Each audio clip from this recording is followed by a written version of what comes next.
Hello,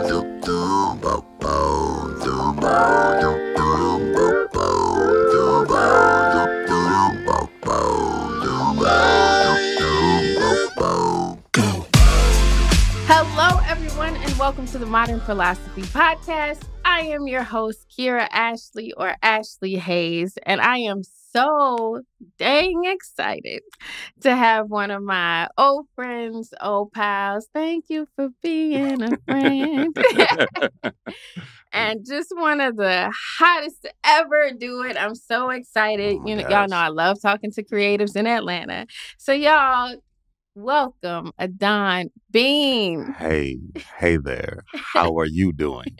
I am well. Thank you for asking. Let me introduce the people to the big time. Too kind. I will need your autograph after this. You already know. Adán Bean is an accomplished spoken word poet, MC, storyteller, and voiceover talent hailing from a small town in Ohio, but has called Atlanta home for over a decade. As a graduate of Morehouse College, Adán has anchored his creative base firmly in the Atlanta arts, culture, and music scene. Recently awarded the 2021 Sarah B. Francis Focus Fellowship, Adán Bean has brought his talents to the Kennedy Center in 2020. As a 2019 TEDx speaker and a 2017 National Poetry Slam winner, he's represented Atlanta in the 2015 and 2017 slams for National Poetry Slam competition. His work has been featured on or with companies and brands such as Change.org, TEDx, Habitat for Humanity, CarMax, Coca-Cola, Cricket Wireless, Delta Airlines, Sony Music Group, Def Jam, Cash Money Records, and more. Adán Bean is working on his sophomore EP due out later this year. Wow. You somebody. Hey, listen, I had to do some things just to get in this seat. So, you know what I mean? Like, it was like, yo, how do you get interviewed by Ashlee Haze? They were like, look, you got to do some work. So I was like, all right, listen, I got to get out here. So this is all the, fulfillment right here. You know what I mean? Listen, I'm honored. I'm honored. So you're from Massillon, Ohio? Massillon, Ohio. So how do you get from Massillon, Ohio to ATL? What's your story? I get here because I've always had family here in Atlanta. I've visited back, like just since I was younger. And when I graduated high school, my father was really, Massillon, Ohio is the Rust Belt. And I always tell people that, so it's Northeast Ohio. I always tell people like whatever 2007 economic crash that hit the rest of the nation, like it had hit Detroit, it had hit Cleveland, it had hit all of those places long before it got everywhere else. And so there was really no opportunities in, for like creatives or just honestly trying to look ahead for your life. And so when I graduated, my pops was, once I got into college, I got into Morehouse College down here in Atlanta. And I had applied to other places, but once I got in down here, my pops was basically like, look, great, don't come back. He was basically like, you gotta, you at least got to get out of here and pursue, be in a place that'll give you the opportunity to grow and flourish. And so Atlanta was that. Had always loved the city. Came down here for undergrad and, fell in love with it even more, getting to like spend time here on a more longer and intimate basis, and really just ended up firming up, meeting incredible people while I was in school. Joined and actually formed with two of my closest friends, a hip hop group at Morehouse. And then we kind of just started performing around the Atlanta University Center, making a name for ourselves there. And then moving on to the city and then moving into touring. And so it just became a no-brainer as the city was continuing to grow in its profiles, particularly with music and hip hop. It just was a no-brainer to like really anchor myself here, you know? So yeah, that's what it is. That's what got me here. Yeah.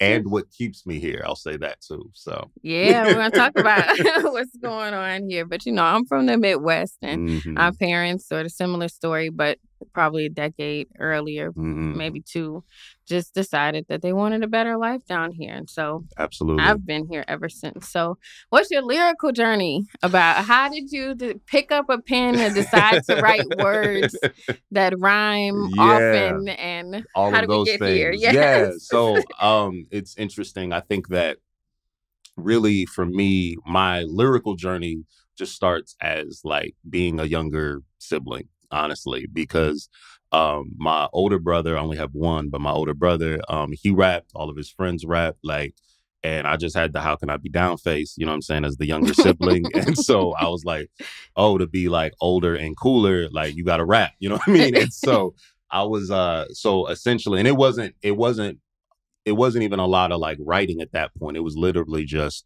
freestyling and just doing ciphers and things like that. And so I was probably maybe like 10, 11, just trying to like hang with the older dudes, Hmm. and so I started doing that. And then from there, it was just a hobby that stuck, like I Hmm. was just the annoying kid that kept rapping, and Rapping. just wouldn't stop. So I didn't have lofty goals at that point. It was really like I just want to beat my brother at freestyle. You know what I'm saying? That's what I wanted. That's Yeah, it. yeah. And so but through doing that, when you're young, again, it's a small town that I was in, so people just kind of took a note, like, oh, like Adán, that kid Bean is what they would call. He's like, yo, he Oh, raps. Like yeah. that's the kid that raps. And so then they would just take me places to rap, like Hmm. essentially, like just listen to him spit something. I would just, and what that did is it kind of got me in the habit of always having something to write, always having something that I can do, if called upon. And Hmm. so I continued with that, and really that's like what my focus was, and it really just kind of guided not just my creative aspirations, but it guided my schooling as well. Like I think I just always naturally gravitated to words. I gravitated to storytelling. I gravitated to Hmm. language. And so when I found myself, even in college, thinking through like, I don't advise this often for people, but I didn't go into it like, oh, here's my end goal of what my job is going to be. Like I just Hmm. was like, yo, like your gift will make room for you. Hmm. I love words. I'll figure it out on the back end. And that led me to kind of, majoring and getting my degree in English language and literature, so, for my bachelor's. And so that's just really the focus for me. And through that, I think, not to belabor, but I think through that, I was able to maybe draw some comparisons when I was even younger to say like, oh, the MCs that I grew up on, the music that I loved, Hmm. like it's, it's not that much different than Claude McKay or listening or reading Langston or reading, Hmm. any of these, like particularly at that time, Harlem Renaissance poets. And so I was able to draw some connections between, Nas and what I was reading in school or Hmm. having to read in school. Yeah. And so I just was like, oh, at the end of the day, it's all words, like at the end It's of the day, it's all words. language. So Yeah. yeah, that's kind of the genesis for me. Yeah. So who were those early MCs? You mentioned Nas. You Yeah. get to go ahead and tell me your faves. Early Early ones or well, yeah, I'd say early. and give me some new ones No, I mean, too. I think like, I mean, yeah, Nas, absolutely. Like, Nas was one. I mean, I think obviously Jay was one. I loved his conversational style, like the way in which he rapped at that time, which I feel like he's been around for so long. It feels like it's almost like it's hard to. He's like ubiquitous in a way, and so it's Hmm. something where you're like you don't recognize how countercultural it was in Hmm. when it came out in '96, like Reasonable Doubt, and listening to the way that he rapped. So I would say that, but I mean, yeah, I mean, it would be it would be a lot of those East Coast, the roots, like those type of Yeah. artists, but also in the Midwest, as you know, you get everything. And so Yeah. I'd be listening to, you know, out of Houston, obviously Scarface. I'd be Yeah. listening to Zero. I would be listening to those acts out west. Whether it was Souls of Mischief in the Bay Area and everyone coming out of what would become Quantum and Hieroglyphics and that whole crew, both of those crews, obviously Snoop, gangster rap, all of that, but then like really underground gangster rap in like Detroit, like Top Authority from Flint, Michigan, and like just random acts. It's just like, I just got everything, not to mention like, you know, DJ Magic Mike bass tapes out of Florida, and obviously nothing larger than as an imprint other than like Organized Noise and Outkast and Goody Mob. So it goes all over, honestly, for sure. We didn't, and that was the other thing. Outside of Bone, Ohio didn't have representation as an artist, so we just kind of like took everybody's. Yeah. So what was the scene like? Paint me, you're at Morehouse. What years are that, if you want to tell us? And talk to me about what's happening there and what do you miss most about the old Atlanta? Man, that's a layer. That's a lot. And I think about it because I've been having a lot of conversations about that time with a lot of people because, as you know, Atlanta it's a changing city, you know, and it's you're over time and it's changes that are positive.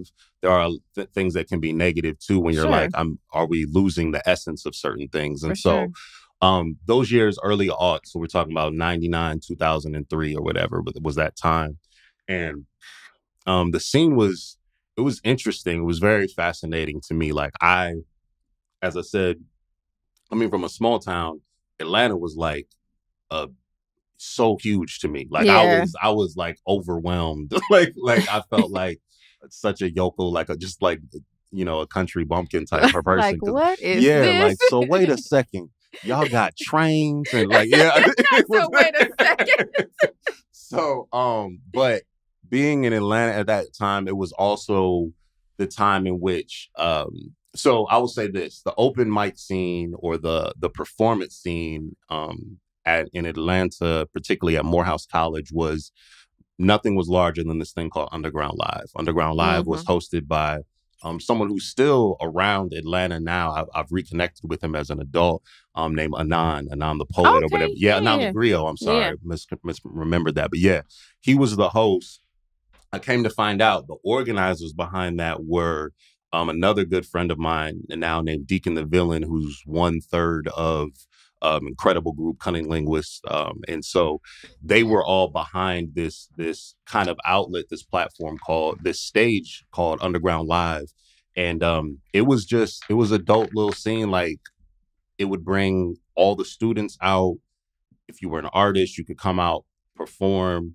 But you would also have people who weren't in the AUC just pop in. So like our Jasmines. I don't know if you were on Jasmine. So Jasmine's absolutely like came late. 10 years later. But no, absolutely. Well, 5 years later, and all of that was to say that, like, so we would have, you would have, so Anthony David would show up and perform. India.Arie would show up at some point. You would see, random parts where, like, Dead Prez never performed, but I remember Stick showed up at one of those things, and I'm looking like, yo, that's Stick. And so my year that I came in with PJ Morton, so he was like, he was like a door down from me in my freshman dorm, and so PJ Morton was on the scene. My sophomore year roommate was Nate Wonder, who is producer for extraordinaire for Janelle Monáe and all of those things. And so we met. So meeting Janelle early on at that time, it was a really interesting and like explosive like space for me creatively, because then you meet these acts or you see these acts, and then it connects you to Justin's was around at this time, which was Diddy's restaurant. Yes. Right off of Peachtree. And they had an industry night that they would have. I think it was on, don't get me lying, I think it was like a Wednesday, I think. And but you could go out to there and you'd also experience these like incredible acts that would be coming through just because they knew a spot to go and perform at. And then, I mean, there were other interesting holes. Obviously, Yin Yang Cafe was transitioning into Apache Cafe during this same time. There was only, I think, 2 or 3 Fat Beats stores. So there's the original Fat Beats like record store in New York. They opened up one other location, and it was in Atlanta, right off of Mitchell Street or whatever. So we'd go there digging for digging in the crates, getting records. You could talk about Earwax, which was on Peachtree, which was another record shop right next to Club Kaya, which What famously a gets place shouted to out. be. You know what I'm saying? I definitely went and bought Reasonable Doubt on 9/11, which that was my way to mourn what had happened. But you know what I mean? But it's just like, it was all of these things, and not to mention like Little 5 Points, even at that time, which always gets this branding for us as like that's our Haight-Ashbury, right? Like, but like it was extra weird in those times, you know what I mean? So you had the record stores of criminal records, but you had another spot called More Dusty Than Digital that transitioned into what Beat Lab has become. Like, it's just all of these spots. And then in my mind, like driving around Atlanta at this point, I'm like looking at like ghosts of venues and experiences where I'm like, oh, that's where Echo Lounge used to be. That became Ice House. That's where Cincy used to be in East Atlanta. That became this, and so. And again, like that's that bridge to my part of old Atlanta. Essentially, I know people who would come up to me and be like, oh, well, that ain't got nothing on. And they're naming things that predate me. But it's just it's a fascinating thing. And I think that it's, even if you think about it for yourself, and I know this is a little inside baseball as we're talking about some of these locations, but even thinking about a spot that has come and went, but like, you remember Department Store on Edgewood? Like, do you remember that spot? Yeah, like, the building is still there, but it used to be. That was over by music room. Music room was like a block up from.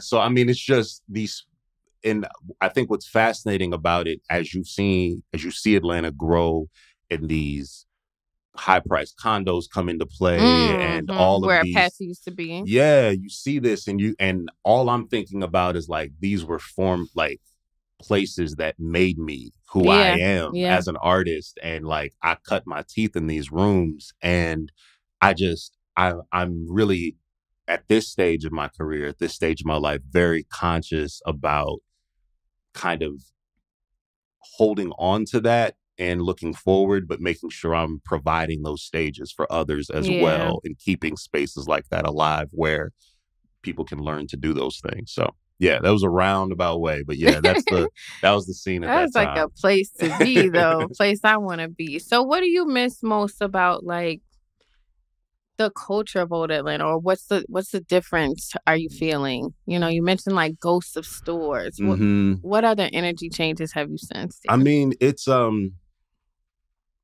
I don't know. I think it's something that I'm still kind of trying to put words to and think through. Because Atlanta, Stereo Williams, who's a great cultural writer based here.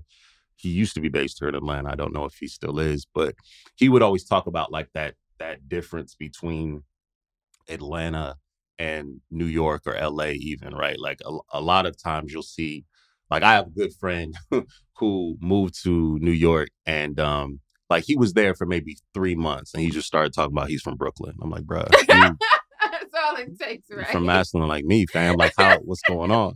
But meanwhile, you come to Atlanta, right? You come to Atlanta, and people, even like myself, will be here for 2 decades and still be like, well, I'm originally from this place, but I've been here for X amount of years. Like, at some point, this home, bro. We're from Atlanta. You're from Atlanta at some point. We still gonna let Amaretta decide, right? But but I think that like at the end of the day, it's so when I look at like the city of Atlanta, and when I think about the changes that go on in this space, I think there's been a big cozying up to business in ways that I'm not going to say aren't necessary or aren't important and aren't vital, but I'm always mindful of what people are we losing, what people are we pricing out, what people are we kind of shoving to the side as we attempt to grow and become more and more of an international city. Whether that and I think when you hear people discuss this who have been here for years, when I talk to my family and cousins who started out in Decatur and has since had to move out into outskirts of the city, it's, they'll tell you, a lot of this started with the Olympics in 96. They'll talk about, they'll talk about that. And, I think it's almost like this interesting not, I don't say bookends, but markers to talk about that, and then look where we will be in what 2024 is the World Cup. I think has we gotten the bid for that, and just that makes me think about vulnerable people groups who often look like us. Black and brown people, indigent community, houseless communities, and individuals who ultimately are just trying to hold on. Yeah. And so that's one of the things about the energy. At some point, I'm afraid of Atlanta becoming a name only and kind of skating off of its name and not having the energy there that the culture essentially, and so much of it changes as Hollywood has come in here and the Hollywood of the South. Absolutely, they say it's a huge part of this of our economy, and I don't have the answers exactly, but it is something that I'm constantly thinking about. Yeah, constantly aware of. Mm-hmm. Yeah. So how do you're rapping at Morehouse? What makes you say poetry slam? I'm gonna do that. Nothing makes me say that. So no, for real. What ended up happening is I'm in a group called The Remnant. We release records, we go on tour, we do a lot, and we actually end up signing. I can tell this story. We end up signing a deal with an upstart label that shouldn't have signed, Okay. So just shouldn't have signed, or shouldn't have signed that contract. Mm-hmm. And so after maybe some things weren't to our liking, as we discovered aspects of it, we were like, oh, well, we kind of have to go. We have to kind of go, like, we have to wait out this deal, essentially. Yeah. And so in that process, we still recorded, still put out things super independently. But what I started to do is say, well, I want to challenge my writing in this downtime. Mm-hmm. And part of that came from someone who's like a sister to me, sister to you too as well, very talented poet by the name of Amina Brown at the time. And Amina Brown, and we love you. Love her dearly. And she was always she was like a sister. And so she'd always be around, helping, performing with us in all these spaces. And particularly to me, she was kind of always like, hey, like, you have the way you write, like you could do some other things in this space. And I was like, yeah, I'm good. But I just was like, it was just like, I'm a rapper. Like, that's what I'm gonna do. I'm a rapper. And so what ended up happening is I wanted to challenge myself in writing in particular ways. And I found myself, I think I went to a Java Monkey Slam, and it was one of those, mm-hmm. It was one of those, I think it was like the end of the season, like book qualifier. Festival Slam? No, it was like who makes the team slam, okay. So everyone had come out, like, just a, little background, people don't know, but Java Monkey, incredibly important venue for both of us, I think. In Decatur, Georgia, downtown Decatur. And every Sunday they had just a killer open mic, and they would have slams once a month during the season to have a team that would represent Atlanta. And so I came to that. A National Poetry Slam. Yep. I came to that, and I just was blown away. Like, first time seeing all of you people do your thing, I was like, wow. Not all of us. Yes. Yes. All of y'all. And I just remember being like, what is this? Like, I didn't even know, again, coming back to that same aspect of words, like being like, I always loved poetry. I was a fan of it. So it wasn't something that I didn't know could happen, but just being a fan, it made me feel differently than I had about hip hop for what I had been doing at that time. And so I started to just hang around those spaces just to challenge myself as an MC, just saying, like, can this help the way that I approach songwriting? And so, and so in doing that over time, like I said, Amina came back to me and was like, hey, you should maybe just try this once, just try it at some point. Get up there. Yeah. And so I ended up going to one of the, not competitive slam things, but going to the open mics. And I'm telling you, everything I did, whatever I did, I don't even remember the first thing I did, but it was absolutely an a cappella rap song. Mm-hmm. Like that's just how I get down. And so it was that, and then it was spaces like Urban Grind that obviously I would go to on the West Side. Shouts out to Cassandra, and so I would go there and do the same thing, and it just kind of, I think it helped me look at the language that I was writing to say, outside of a beat, can this still work? You know, like can this stand on its own, by itself? And so that's what kind of got me more and more in love with that space. And then, yeah, from there it moved to just kind of meeting more and more great poets like yourself. And so that's where that came from. Yep. So many great poets and so many great years. Oh my goodness. Absolutely. Making poems that are on the internet. If y'all ever want to see them, those poems would like to do that. They're on the internet. But it was just, Java Monkey, it makes me think of Java Monkey ended up burning down, and I think there's like a CBD dispensary there or something. And it's just it's weird. It's weird. Like this was a cultural hub. Like Sunday nights, the line is out the door. People are backed up to the street trying to hear poems. And it's like, trying to recreate that. We won't get that moment again, but I'm hoping that we get, it's 100% that. Yeah, I mean, and people often described it because it was Sundays. They were like, "Yo, this was my church. Like, this is where I would go. Like religiously every Sunday, I would be there."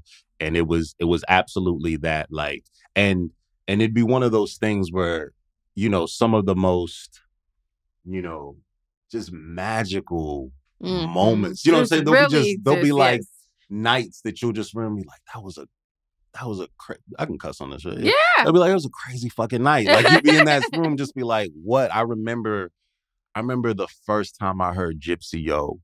I think we all remember that moment.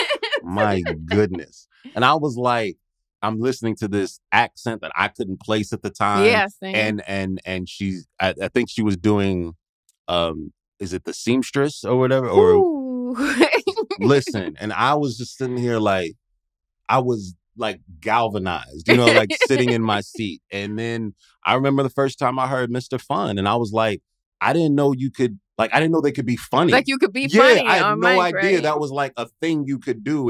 I think it was like some horse racing poem he had done or whatever. The like, race, yeah. And so, but I mean, these are just people that come to my mind. I remember when I first heard Cola Rum. I remember obviously John Good like blew me away. But yeah, so I'm jumping around in terms of my story. I will say this too: the other piece that really pushed me into the spoken word, or that kind of set that seed for the spoken word space, is a couple things.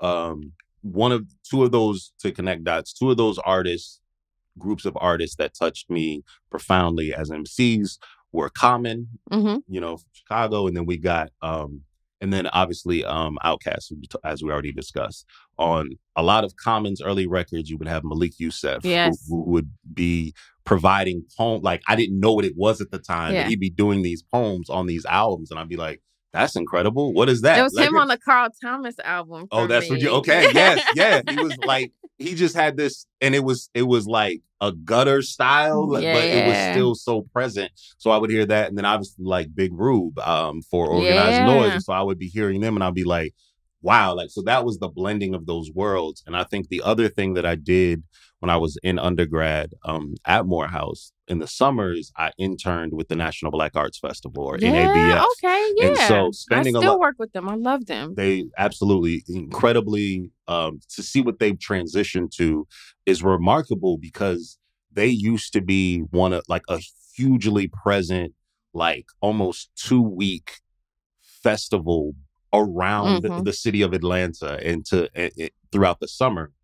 And so I worked in their production department and would I would be like the intern sending out contracts to artists. And so that helped me like see like, oh, okay, this is what people charge for these types of things. And this is what a contract looks like in this space. And I would be seeing all of those things. But one of those groups that I connected. One, it helped me get familiar not just with national and international artists, but it also helped me learn more and more creatives in the city of Atlanta. So I connected, or I remember executing the contract for what was called Atlanta Live Poets at that time. Okay. Atlanta Live Poets was Cocktails and Abyss. Yes.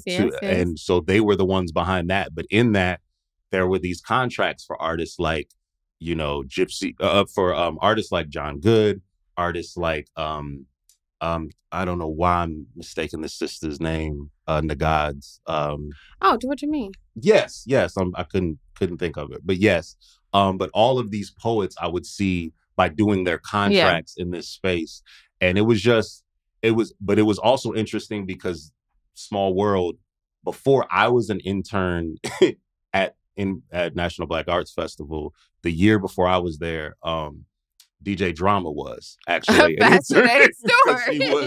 He was also, we both reported to the incredible visual artist now in the city, Charmaine Minifield. Like we were both like her interns. And so it's a small city, man. Like you do this Atlanta's for a small world. It is. You do this for any amount of time and you start to meet more and more people. So whenever I see Drama, which isn't often, but whenever I do see him, we'll talk about that. It's just like, it's crazy. Like, it's nuts. But yeah. What a time to be alive. What a time. So, Adán, what's the most valuable lesson you've learned in your artistic career? Most valuable lesson I've learned. I would say, I was thinking about this. It's honestly a lesson that I give. I remind myself of this. I tell new artists this all the time, is that like, it's not, while it's, yes, be about your business, all of that stuff, but it's really more like, just be a good person in your business. And I say that to say that, like, be someone of your word. If you say you're going to do something, follow through and do that.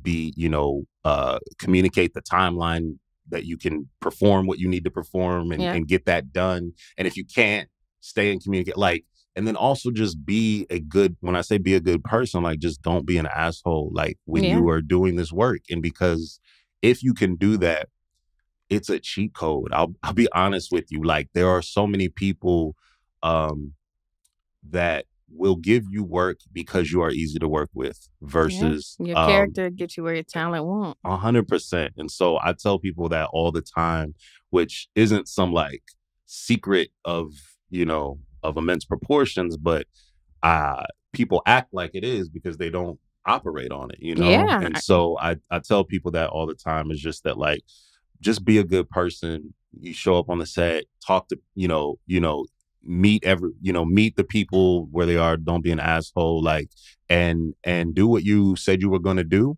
And be kind. And that does not mean be a pushover. That does not mean don't get your coins. That does not mean any of that. But it absolutely means to just be someone of integrity. And at the end of the day, I think that you'll just be surprised the latitude you're given as well too. Like, there's things you get to do that other people won't get to do because they'll be like, hey, like, because we fuck with you. I fuck with that person, so I'm gonna let them do that, So that's probably what I'd give folks. Okay. I think that's a very valuable lesson. I preach integrity all the time. I talk about that in one of my workshops. Like, that's the thing that will set you apart. Yeah. The professionalism, but also just be dope, If your green room isn't what you wanted, let your agent talk to them about that.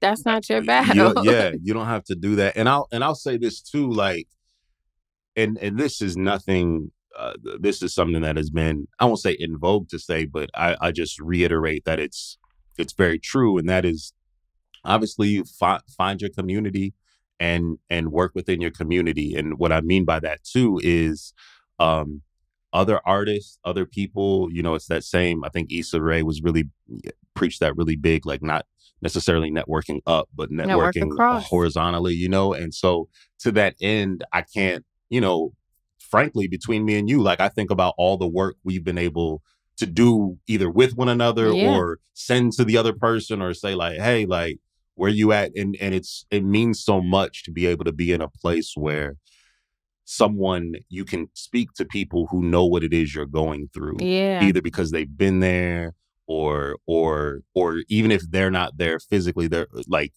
whatever the case, at least they can empathize in a way that others can't. And so I just have found that to be incredibly rich and helpful for me.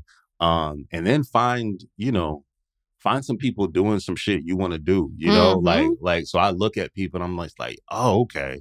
Like there's someone had described to me pathways like of this career early on. And I just remember thinking about it and being like, yeah, okay. So I'm not a slam dude. Like I'm not trying to be out here slamming, for the rest of my life on the road, like with non-guaranteed, you know what I'm saying, money. Like that's a hustle that I'm not built for. Like that's not whatever. And then saw people like, oh, well, you could do academia, you could be, a professor or I was like, that's cool. I love that, but I don't know if that's my space. And then they were like, okay, you could also do the college route where you are just a performing artist in that space. Yep. And so there's some of that I've taken. And then there's people like, or you can just write. Like it can just be something where you're not on the stage, but you are absolutely like providing spaces and writing for others. And there's other ways to do this. Yeah. But I just think that talking to people who have articulated what the options are for you is so important. Also because there isn't like an actual blueprint to get to this thing. Like everybody's figuring it out, and you could tell someone this is how you do it, and it's like, but that's how I did it. The formulas change, right? It's like, but that's how I did it. It might not work. Absolutely. And there's seasons, and there's 100%. You might not do this all the time. You might get one call a year for the thing you like the most. Absolutely, yeah. And that's just, I think, really like. So I think just being honest with people to say like, I'm not the hoarder of this wisdom or knowledge. Is to say that like this is what worked for me, but it can't be prescriptive, like it's not something that's very individualized. Absolutely. So, yeah. So what was being an artist as a career your plan A? If not, what was plan A? Honestly, actually, I literally was thinking about this. And I was like, what? I'd wanted to be so many like random things when I was a kid that this wasn't plan A, but I don't know. Like at one time I was like, yo, I'm gonna be a doctor. I'm gonna be a cardiologist. Yeah, I was like, I'm gonna be a heart nigga. I'm gonna be out here working on hearts. You know what I'm saying? That's what I'm gonna do. And then I was like, nah, I don't be like in math and science and all like that, like biology. That ain't really my speed. So I didn't do that. I remember one time, this is a random story that just stuck in my. I remember one time I told my mom that I wanted to be a travel agent. Yeah, and she was. My mother's very meek soul. I love her so much. Second grade teacher for 37 years, wonderful person. But she was just like, I'm gonna need you to do more. Like, she just was like, she was like, that's cool, but I just need you to do more. Which, I thank my mom has foresight, because who knew that people would not be using travel agents in 2020? Just go online. It's not really what it's going to be. But so I don't know what my plan A was. I think though that I view hip hop honestly as like, not to be all brown sugar about it, but I just view it like it's my first love, and it's the thing that I was just. This is going to be a part of my life forever. Yeah. In some capacity. Like I don't know if I'm going to be an artist all the time, but I'm never not going to have a 16 for you. I'm never not going to do whatever. And so I do think that if I were to tell myself at this, like if 20-year-old me was to be able to look at me now and be like, wait, you have a career doing this? I would be like, wow. Like I would really be shocked in that space. And I try to remind myself of that, because there could be times when, we were talking off air, like being the talent where you'd be like, oh man, this isn't great at the moment, this isn't a good feeling. But 20-year-old me be like, wait, what? You showed up somewhere and there's cameras waiting for you to talk about What do you mean? Yeah, so I don't know. That's the best I got. Yeah, that I feel that. I feel that. I was part of why this is called philosophy is that I got a philosophy degree, but I was going to be a lawyer. Pre-law was in the philosophy department. So Love that. to learn how to ask questions, and I'm like, I'm not a lawyer now, but this feels like justice to me. So that's what's up. My dad, he did the same thing. He was pre-law and philosophy under wow. minor or whatever. And so and he was a lawyer, criminal lawyer for all those years. So yeah. Wow, that's fascinating. So what does Adán Bean do when he's not rapping, not writing for the big corporations? You got hobbies? What do you do? I watch an obscene amount of like television. Like okay. Yeah, an obscene amount.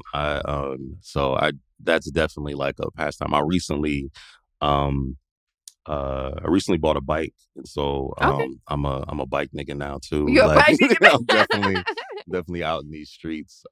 Not with like all the lycra spandex on, you know what I mean? All of that. Yet. Okay. But watch out. I might.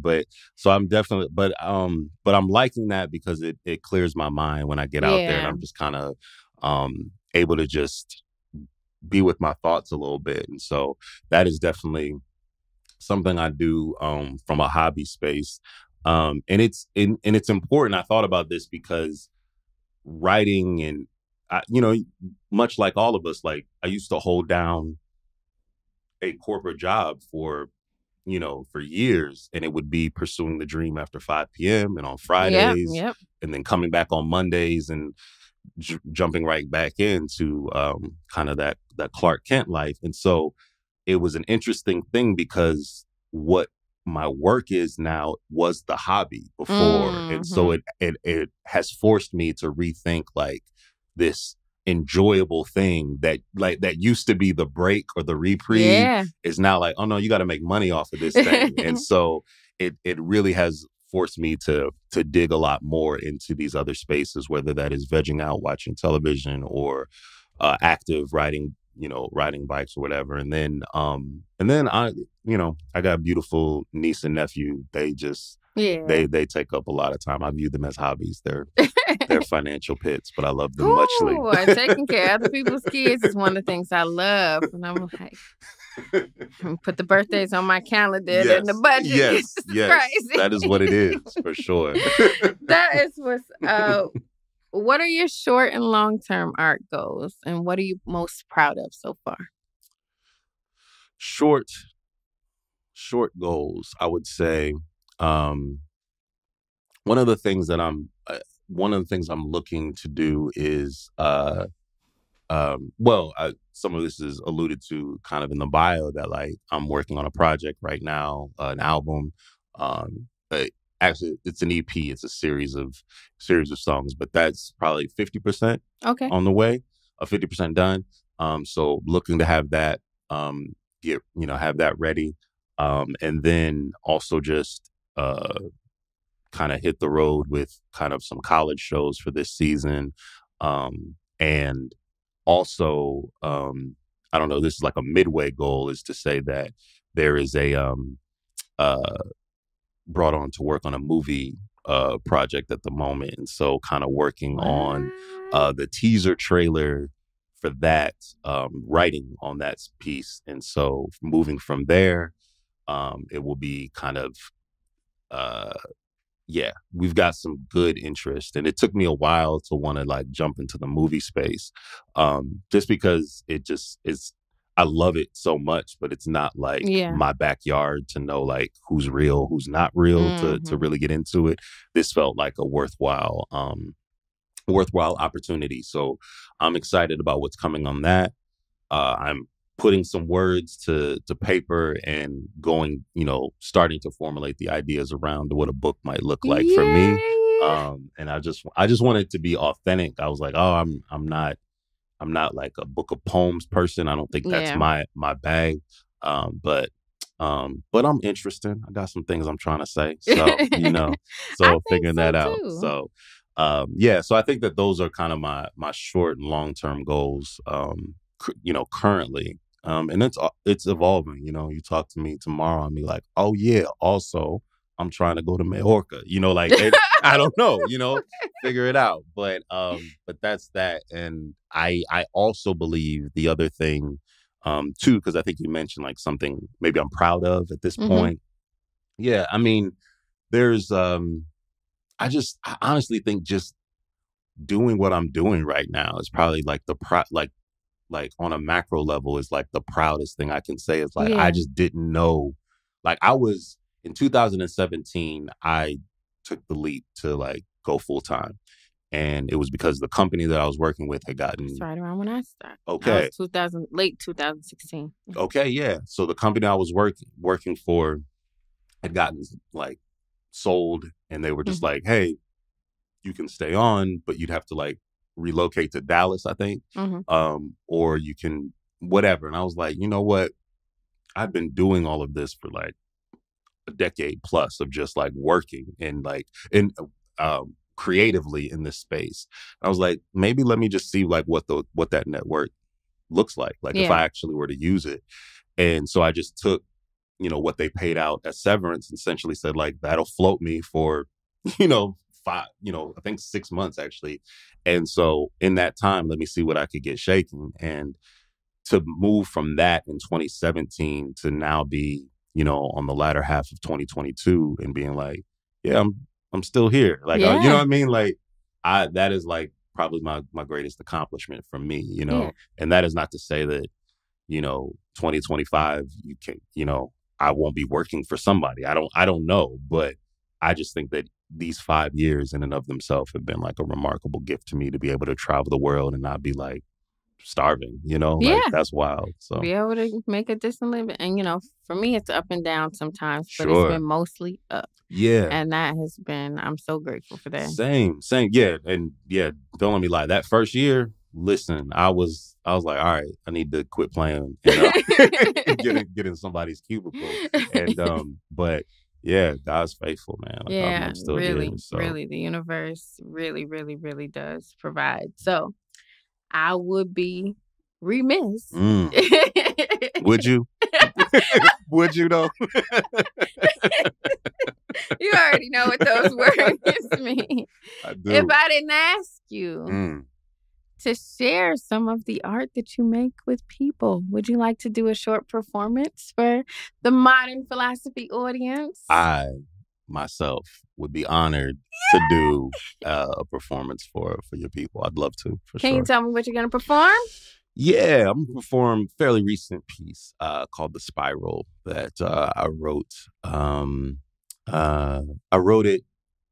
It came about in an interesting partnership with Cottonelle. Oh, and, okay. But Cottonelle and the group Black Health, Okay, which I'm familiar with. And I so produced the Black Health podcast. look at that. That's how the world connects. Group, there it is. But yeah, and so this was a campaign in March that dealt with colorectal cancer. Oh, yeah. And so I was brought in to kind of work on something in that space, and it just got me thinking about, and particularly that is something that impacts men 40 and up. Yeah. But and like a lot of things, Black men in particular, it has an acute, you know, it's particularly high among Black men, and it's something that can be detected and can be, you know, you can survive that. Like it's not something that it has to be a death sentence. And so part of all of this came out of just wanting to heighten awareness around it, but it got me thinking about my father who had passed away, and I think we've had offline discussions about losing dads and things like that. And so it got me thinking about my father. It got me thinking about manhood, and so that's kind of what this piece deals with. Yeah, I'm looking forward to it. So y'all stay tuned for a performance from Adán Bean, a piece called The Spiral. It is said that insanity is to do the same thing again and again and again, and yet expect a different result. Call me crazy. Football was like religion where I'm from. And in the name of my father, I was the son learning how to throw a spiral as a child. Mild mannered and enamored with my pops, he taught me everything: the shotgun, the footwork of a 3 and a 5 step drop. But when it got to the mechanics of a tight spiral, I was told that it was all in the hold, the grip, that the most valuable relationship is between your fingertips. And despite my best attempts to throw the pigskin crisp and tight, I could never, in spite of my efforts, seem to get it right. So when I tossed that ball into the air, wobbly with laissez faire, he'd say, "Don't worry, just get it up and I'll be there." And if that's not a lesson in how to show up for someone, then I do not know what is. What a man does for his community, his family, his partner, his kids. William Wallace said that every man dies, but not every man lives. So for every man that tries, I would like to give just a little bit of advice, a little something to hold on to, that perhaps the most revolutionary thing that you can do is be here. Stay true. Be firm, planted, long, strong, and in good health. If not for you, love your people enough to take care of yourself. Love them enough so that you'll be here when they inevitably need you. Rest up, get those doctor checkups because the stress can bleed through. Do not let unaddressed traumas in your life be the things that lead you. They say insanity is to do the same thing again and again and again and yet expect a different result. But is that not also the definition of practice, of exercise, of training? And isn't love, like throwing a perfect spiral, something we practice, something we exercise, something we rehearse imperfectly? We do the work to see if we can be better, if we can render ourselves further along to be better fathers and brothers, friends and lovers, so that by the time you and I take a knee, and inevitably we are 6 feet under, we will have shown up for one another in ways that we'll never have to wonder if we gave it our all. Believe me, I'm speaking to me just as much as I'm talking to any of y'all, beyond any stretched metaphors of sports and football. Look, I may never learn how to throw a pinpoint pass. And, you know, the skill of throwing a perfect spiral might be something I never amass. But no matter what life throws, I can show up. And that is the definition of a man.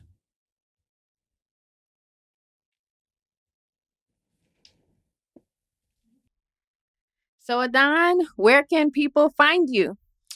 People can find me all the good places. You know what I mean? Whatever good place on the internet, that's where they can find me. If they want to stay connected with me on Twitter, on Instagram, on Facebook, it is Adán Bean. It is ADANBEAN. And if they would like to find my website, absolutely go to iamadonbean.com. I try to update that as regularly as I can. And then have some music on Spotify, but looking to have some new things up for the good people. Yeah. And let me think, is there anywhere else other than that? Out in these streets. Google. Yeah, out in the streets. Oh yeah. Speaking of out in the streets, where can they find you? Hosting Oh anywhere? yeah, shows? So I'm definitely hosting here in Atlanta. Have a space called Bateco. Really supportive owner and just community they're building over there. But on Tuesdays, from 8 p.m. to roughly about 11:30, it's a free open mic. You can come through. I host once a month but I'm there every Tuesday, essentially, Okay. even in support. So, and also, trying out new material and things like that too at times. So that's where I'm performing at, and that's the East Atlanta version, East Atlanta Village, Bateco, and then also do a monthly show at the original location of Bateco in Grant Park. People can come out to that, and I'm doing that show with my good partner, my Morehouse brother, David Perdue, incredibly talented comedian. It is called Good Night. Try to Yeah. make your Friday night a good night. Come out, kick it with myself and David. It'll be he does comedy, I do poetry and music, and then we always have a featured musician who comes out and joins us for that evening. Again, another free show. Like, we trying to, life is expensive enough in this Wow, it's a free inflation show. world. Yeah. So Y'all come go to out. Butek on Fridays. Absolutely. That's what we do. So Thank you so much, Adán. thank you. I'm so proud of you. Let me take this moment to say I'm so proud of you, proud of like all the things that you are accomplishing, have accomplished. And I'm also grateful for this space that, you are creating here. And to be a part of it is just dope. Like, you place the call, I'm here anytime. So Thank you so much, Adán. You know, I'm always in awe of you. Always just proud of you. Always knowing the lyrics in the audience and asking for your autograph. So thank y'all so much for tuning into the Modern Philosophy Podcast, where together we are learning better, doing better, and being better. Y'all, please remember to hydrate, moisturize, and mind your business. Wash your hands, and I will see y'all next time.